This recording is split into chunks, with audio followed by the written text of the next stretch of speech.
Okay, today we are going to cover writing thesis statements in a literary analysis essay. So stay tuned and you should be in good shape. Alright, here are three things to keep in mind when you're constructing a thesis statement. First of all, a thesis is your main idea, and it should be expressed in a single sentence. A thesis should not be multiple sentences, part of an introduction. One nice, concise sentence that is kind of setting up your entire paper. Coinciding with that, it's the main argument of your paper. So a thesis statement needs to be an argument. You can't write a thesis statement and have it be so general that somebody could say, yeah, obviously that, I couldn't argue the other side of that.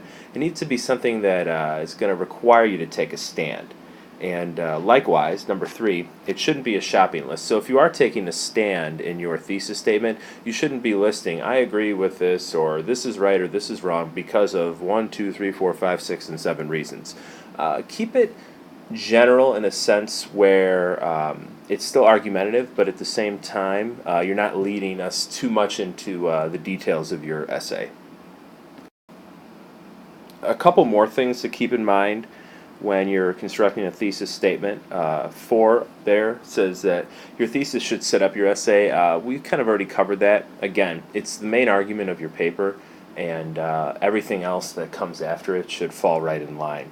And then finally, never ever ever use first person language. So you shouldn't say something like, I believe Justin Bieber showed maturity throughout the whatever.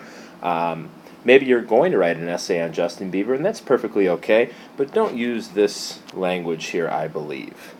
Keep first person language out of analysis essays overall. I don't know if there's a special formula for writing thesis statements, but there is a nice constructed method that you can use that will ensure that you have a nice, concise thesis statement to set up your entire paper. So let's take a look at a nice little formula to use. Okay, so here's a formula that I recommend you take a look at while you construct your thesis statement. First of all, you want to start by using the author's name. I mean, we are writing an essay about a piece of literature, so there will be an author of that said piece of literature to include. So after you have the author's name written down, choose a verb. Present tense verb, there's 2 examples right there. I'm sure you could Google a whole list of them. So if, let's say, we were writing something about Shakespeare's work, our thesis statement would start off by saying, William Shakespeare illustrates. Okay, next, you are going to include essentially what you're writing about. So your essay may be about a specific character or a relationship. Maybe it's about a symbol that repeats itself throughout your piece of work, or some sort of device. There's a ton of options that you could go here. So let's say we were writing about impulsive actions in Romeo and Juliet. We could say William Shakespeare illustrates characters' impulsive actions. And then you'd include another verb, and since we've already used illustrates, we'll use to show here. So we have William Shakespeare illustrates characters' impulsive actions to show. And then finally, we want to get to our message here, our claim.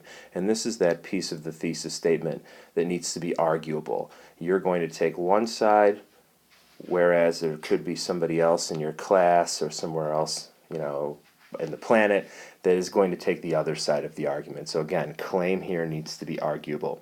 Once you have these 5 things down, you should have a nice tight thesis to work with for the rest of your literary analysis essay.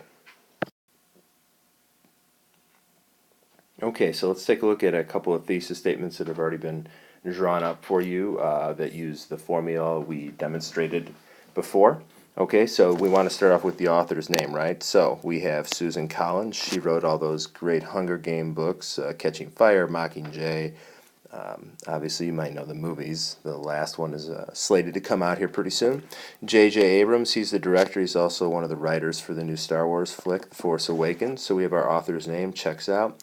Next, we need a verb. So we have shows. That was one of the ones that we gave you as an example a few minutes ago. Uses is another verb that you can use here. Remember, it should be a present tense verb that ends in S. Really, there's a whole host of them you can use. If you just did a quick Google search, I'm sure you could find a ton of verbs that would fit your thesis statement. All right, next we need our character, our symbol, our device, essentially what we're writing about. For both these examples, we have a character's name mentioned here, Kylo Ren, and his backstory. So something about his background, where he came from. You know, I'm not sure which direction this person's going to go with their thesis statement, considering the movie hasn't even come out yet, but we'll see.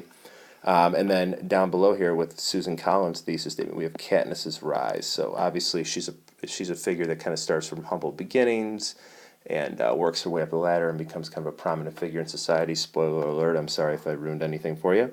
But okay, so we have both our talking about characters and a little bit more detail about those characters, but that's the third part of our thesis statement, and that checks out. Next, we need to include another verb, so we have to prove here, okay, and to demonstrate here. So we don't want to use the same verb here and here, okay. We want to make sure that they are different verbs, but again, there's a whole host of them you can choose from. And then finally, our thesis statement needs to have our big message, our claim, something that we are going to argue. And here we have that children need to be raised by two parents. Could you argue the opposite of that? I think you can. All right, so that's a nice arguable claim there that this person included at the end of their thesis statement. Looking down here, we have that to demonstrate that the world needs more female leaders. Could you argue that the world doesn't need more female leaders? You might not want to make that argument, but you certainly could if you wanted to. So we have a couple of nice thesis statements drawn up here, right? They include all 5 of those steps we outlined in front, and I think these are great examples to model yours off of. Okay, before I end, I wanted to point out a couple of examples that don't quite hit the mark when it comes to using our thesis formula here. All right, so we have 2 examples here. One is actually from a piece of literature. We figured we'd throw you a bone here, and it's from Chris Crutcher's Whale Talk. Some of my students just finished up reading that, so I thought it'd be a good example to use. The first example, though, is from Jurassic World. You may have seen that movie this summer. We do have author's name, Colin Trevorrow. He was actually the director, but he wrote the script, or at least part of it. Okay, we have includes. There's a verb. Good. All right, we have the trained raptors from Jurassic World. Okay, so we do have a character, I guess, and then we have our next verb here to highlight how smart dinosaurs are. So, what's wrong with this thesis statement? Give you a second to think about it, and then I'll let you know what I think. Okay, have you thought about it? All right, this thesis statement, I don't think it's very arguable. How smart dinosaurs are includes the trained raptors from Jurassic World. Okay, so we're talking about raptors. If you saw the movie, the raptors are trained by the Chris Pratt character. They're very sophisticated. We know they're smart animals anyway, and they use that to show how smart dinosaurs are. Could you really argue the opposite, that the trained raptors were to demonstrate how dumb the dinosaurs are? I don't think so. So this thesis, while it does follow the formula for the most part, doesn't really hit on that arguable side of things, and that's really kind of the meat and potatoes of a thesis statement. Second example here from that piece of literature called Whale Talk, we have Chris Crutcher, okay, author's name, good to go. We have a verb, uses, okay, we have Mike Barber, he's a character, and then we mentioned that backstory again, just like Kylo Ren. I wonder if those 2 characters are connected. But I digress, okay, we have another verb, to show, good to go. And again, we have our claim that there are bullies in schools. What's wrong with this thesis statement? I'm sure you guessed it. It's not really arguable. And you could follow this formula until the cows come home. You could have all 5 parts, and that's great. But the big deal is, can your thesis take a stand? Could you argue that there are no bullies in schools? No, you couldn't. Because sadly in the world we live in, there's bullies in pretty much every school. So I don't think the author's purpose to show Mike Barber's backstory was to demonstrate to you that there are bullies in schools. We all know there are bullies in schools. That's not really a strong thesis statement that you're going to write an entire essay about and make some big point and prove some grand story to me. It's just not going to work.